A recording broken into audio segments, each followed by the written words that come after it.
कांग्रेस ने पानीपत ग्रामीण में बड़ा खेल खेल दिया। महिपाल सूबेदार को दीपेंद्र हुड्डा ने टिकट दे दी है, ऐसी चर्चा हो रही है। जो दिन में सपने देखते हैं उनके हमेशा हकीकत में बदलते हैं। कांग्रेस का जो सर्वे हुआ उसमें महिपाल सूबेदार सबसे आगे नजर आ रहा है।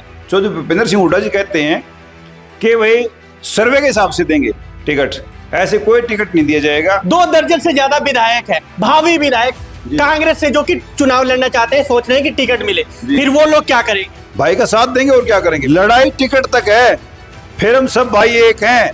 महिपाल सूबेदार की ताकत क्या है?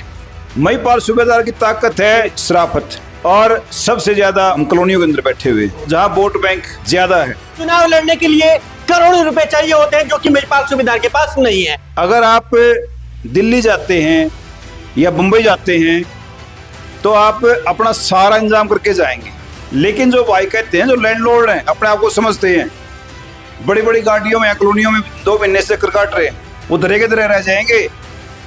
जब आपको कॉलोनी वालों को प्यार नहीं मिलेगा, दुलार नहीं मिलेगा, इनका साथ नहीं मिलेगा, पैसे से क्या करोगे आप? महिपाल सूबेदार जो भी आवाज उठाता है, जिन मुद्दों के साथ भी आवाज उठाता है, वो काम पूरे हो जाते हैं, क्योंकि जो विधायक बनता है कॉलोनियों से बनता है। महिपाल सूबेदार अपना प्रतिद्वंदी किसे मानते हैं? क्या मानते हैं, मुकाबला किससे होने वाला है? कॉलोनियां मेरे साथ है, मुकाबला किससे है? किसी से भी नहीं है।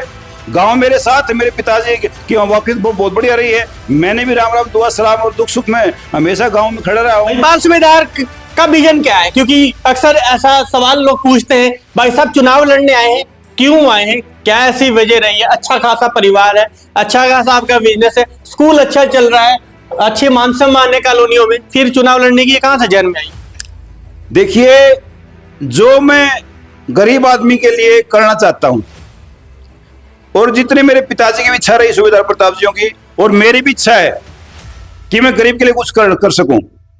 अपनी जेब से तो नहीं कर सकता इतना, सरकार में रह करके, सरकार के साथ लग के, और सरकार में कोई पद लेकर के तो मैं कर सकता हूं। पानीपत की बात की जाए, पानीपत ऐतिहासिक नगरी भी, और इसी के साथ पानीपत सबसे ज्यादा इनकम टैक्स देता है, जीएसटी देता है। इसके बावजूद भी जो विकास है पानीपत में, वो नजर नहीं आ पाती है। हालांकि जिम्मेदार कौन है? क्या जो यहाँ के नेता जिन्हें प्रतिनिधि बनाते हैं, वो लोग आगे आवाज नहीं उठाते हैं? इसी के साथ पानीपत रिफाइनरी है, जहां से भी अगर विधायक अप्रोच करे, सांसद अप्रोच करे, तो अच्छा खासा एक फंड आ सकता है वहां से पानीपत के विकास के लिए। आखिर ये नेता जो बन जाते हैं, उसके बाद वो क्या अपने लक्ष्य भूल जाते हैं? देखिए, मैं आपकी पवन भाई आपकी बात को मानता हूं। अपना लक्ष्य जो अभी हम आज फील्ड में हैं, और जो मेरे और साथी फील्ड में हैं, वो बड़ी बड़ी बातें करते हैं, बड़ी बड़ी बातें करते हैं, लेकिन समय आने पर भूल जाते हैं। मैं इस बात को मानता हूं। महिपाल सूबेदार तो कभी नहीं भूलेंगे, क्योंकि जनता ने बहुत साथ दिया है, जनता की बहुत उम्मीदें हैं। देखिए, ये लोग बोलते, जो भूलते कौन भूलता है?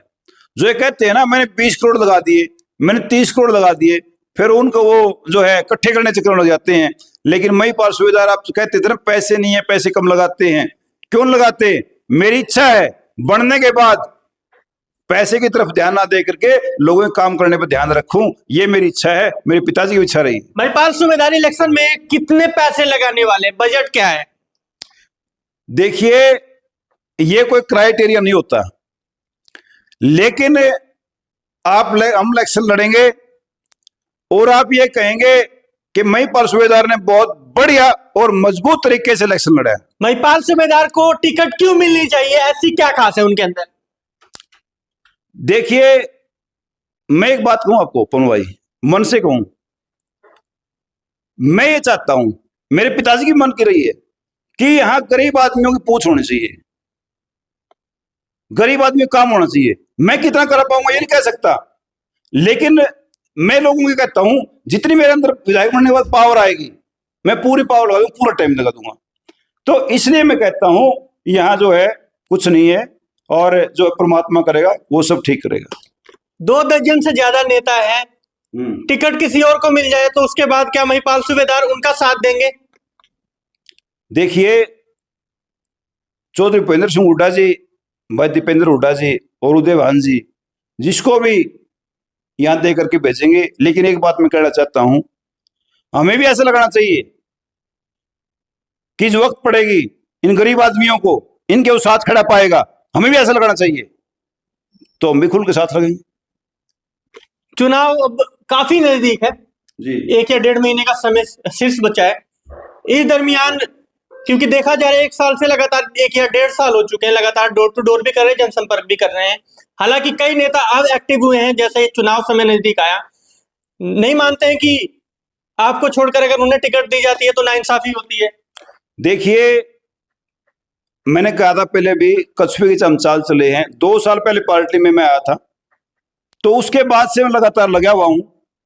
और कभी भी आपको कोई ऐसा दिन दिखा दो कि आपकी पोस्ट फेसबुक पर नहीं आई हो, ठीक है, तो लगातार मेहनत की है और लगातार वर्क किया, पार्टी के लिए वर्क किया है, चौधरी भूपेंद्र सिंह हुड्डा जी के लिए वर्क किया है। और आने वाले समय में कांग्रेस पार्टी जो भूपेंद्र सिंह हुड्डा जी की सरकार बनने वाली है, और ग्रामीण से भी मैं आपको दिखाऊंगा कांग्रेस पार्टी का ही विधायक बनेगा। इस बात में कितनी सच्चाई है जो सोशल मीडिया पर चर्चा चल रही है कि कांग्रेस जो महिपाल सूबेदार को टिकट देने जा रही है, दीपेंद्र हुड्डा ने ऐलान कर दिया है, ये जो चर्चाएं चल रही है इस पर क्या कहेंगे? देखिए, अब इस इलेक्शन का समय आ चुका है और चर्चाएं तो बहुत चलेंगी, लोग अपने पक्ष की बात कहेंगे, लेकिन ये कल आप भी जिक्र कर रहे थे, इस बात कर रहे थे, और लोग भी और भी कहते हैं भाई मजबूत है तो महिपाल सूबेदार है। वो क्यों मजबूत है? भाई कॉलोनियों में लंबे समय से बैठा है और वर्क भी कर रहा है। तो इस ओहदे से लगा लो या इस मेरे मन से लगा लो, ऐसे मानता हूं कि मजबूत हैं इसके लिए और एलिजिबल भी हैं। दिल्ली गए थे महिपाल सूबेदार दीपेंद्र हुड्डा से मिलने। दीपेंद्र हुड्डा कहते हैं कि आप यहाँ क्या कर रहे हो, आप जाओ कॉलोनियों में, वहां जाके काम करो।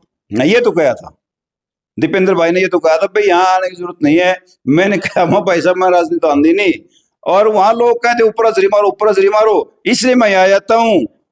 वो कह मैंने क्या कहा, दीपेंद्र जी बोले माँ आपने कहा वहां काम करो। माँ भाई साहब ठीक है, मैं काम वहीं करूंगा, मैं आप जब बुलाओ जब मैं आऊंगा। ये बात तो सच्चाई है। तो बहुत बहुत शुक्रिया हमारे साथ देखा आपने महिपाल सूबेदार, जिन्होंने पानीपत ग्रामीण विधानसभा से ताल ठोक दी है, और इनका कहना है कि जो टिकट है वो कॉलोनी के ही किसी को मिलनी चाहिए, या मैं हूं या कोई और उसे मिलनी चाहिए जो वाकई जनता के सुख दुख में खड़ा हो। ऐसा ना हो टिकट मिलने के बाद जनता जब उसे अपना प्रतिनिधि चुन ले या फिर उसे जिताकर विधानसभा में भेज दे, उसके बाद वो कुर्सी से चिपक जाए या फिर पैसों के पीछे भागने लगे। बिल्कुल सही बात है। मैं चाहता हूं, देखो मैं ज्यादा हमारा जो है कॉलोनियों का है, मैं बताऊं क्या उसका कारण भी है। तथ्य देता हूं आपको, गांव के अंदर लोग जो है मजबूत हैं, जल्दी इकट्ठे हो जाते हैं। कोई दुख सुख हो जाता है या कोई ऐसा काम किसी अफसर से लेना है या किसी प्रशासन से लेना है, 1 मिनट में 100 200 400 आदमी इकट्ठे होकर के अफसर का ही कान पकड़ लेते हैं। तो गांव वाले हमारे जो भाई हैं, जो साथी हैं, वो काम करवाने में लगभग सक्षम हैं। लेकिन गरीब कॉलोनियों में जगह जगह से दूसरे प्रदेशों से आए हुए हैं, तो अपने यूपी से, बिहार से, उत्तराखंड से, जगह जगह से आए हुए भाई यहाँ क्यों आए? अपने परिवार छोड़ करके आए, अपने गांव छोड़ करके आए। क्यों आए? रोजी रोटी की तलाश में आए, बच्चों को पढ़ाने लिखाने के लिए आए।